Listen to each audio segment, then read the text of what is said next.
Dear Mr. President, with all due respect, sir, I must tell you that you are wrong about ISIL. You said ISIL speaks for no religion.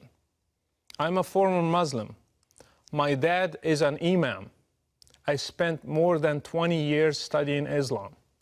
I hold a bachelor degree in religious studies, and I'm in the middle of my master's degree in terrorism studies.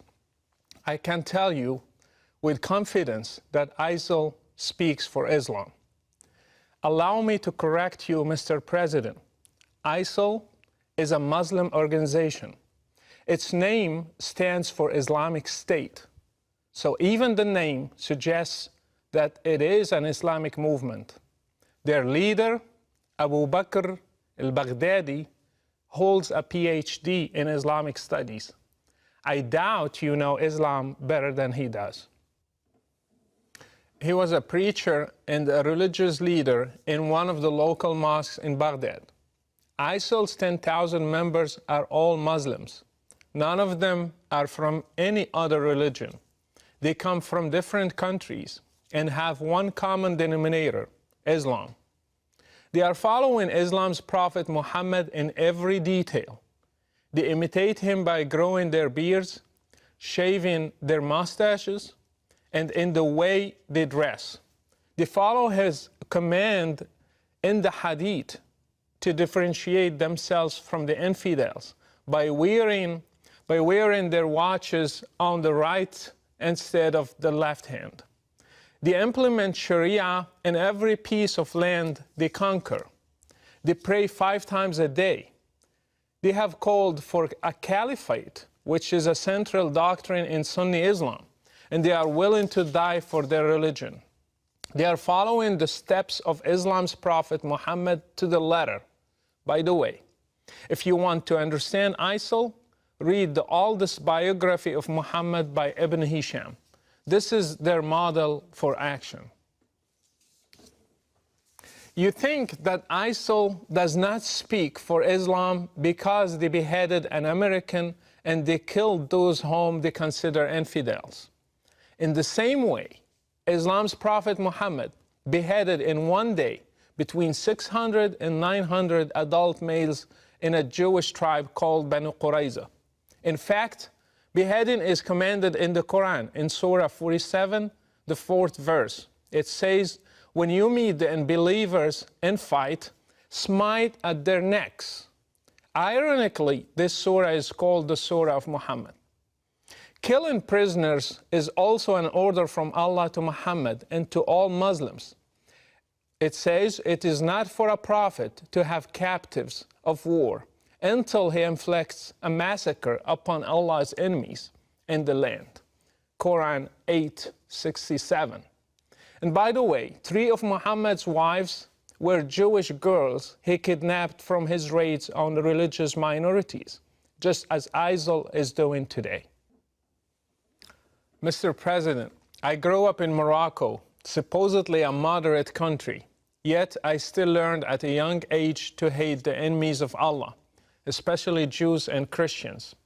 These are represented today by Israel and the West, especially the great Satan, America.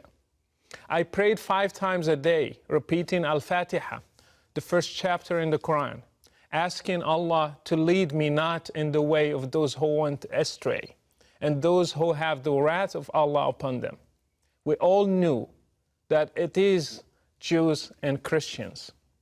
We have been brainwashed to hate all of you in our sacred texts, in our prayers, in our Friday sermons, in our educational systems. We were ready to join any group that one day would fight you and destroy you and make Islam the religion of the whole world, as the Quran says. This is what I and millions like me have been taught. Mr. President, this is an irrevocable fact. Fortunately, when I grew up, I chose to leave Islam and became a Christian because I believed that God is love. Others also left, and still every day they are leaving Islam and choosing different paths for their lives.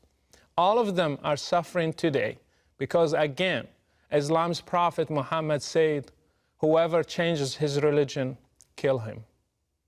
I left Morocco under persecution. I was fortunate. Others throughout the Muslim world do not have the same opportunity. They are paying a heavy price in different ways in order to get their freedom one day. I ask you, Mr. President, to stop being politically correct, to call things by their names. ISIL, Al-Qaeda, Boko Haram, Al-Shabaab in Somalia, the Taliban, and their sister brand names are all made in Islam. Unless the Muslim world deals with Islam and separates religion from state, we will never end this cycle. Until you deal with the root of the problem, you will be just dealing with the symptoms. ISIL is just one symptom. If it disappears, other ISILs will be born under different names. You might ask, then why does ISIL kill other Muslims? The answer is that they consider them infidels, not Muslims. Do you know that all 4 schools in Islam agree that if a Muslim stops praying, he should be asked to repent, and if he does not, he should be killed? Do you know that Muhammad tried to burn his own companions when they stopped coming to prayers? So anything that qualifies a Muslim to be an infidel can be a reason for killing him, even neglecting to pray. If Islam is not the problem, then why is it that there are millions of Christians in the Middle East, and yet none of them has ever blown up himself to become a martyr, even though they live under the same economic and political circumstances and even worse? Why have many Muslims in the West also joined ISIL if Islam is not the reason? Why have even new converts to Islam become terrorists? Mr. President, if you really want to fight terrorism, then fight it at the root. How many Saudi sheikhs are preaching hatred? How many Islamic channels are indoctrinating people and teaching them violence from the Quran and the Hadith? How many Friday sermons are made against the West, freedom and democracy? How many Islamic schools are producing generations of teachers and students who believe in jihad and martyrdom and fighting the infidels? And finally, how many websites are funded by governments, your allies, that have sheikhs who issue fatwas against basic human rights? If you want to fight terrorism, start from there. By the way, I do not give my full name because Islam is a religion of peace. I'm known around the whole world as Brother Rashid, and I implore you to take a stand for international human rights and the future of democracy and speak the truth about the real threat that is facing all of us. Best regards, Brother Rashid.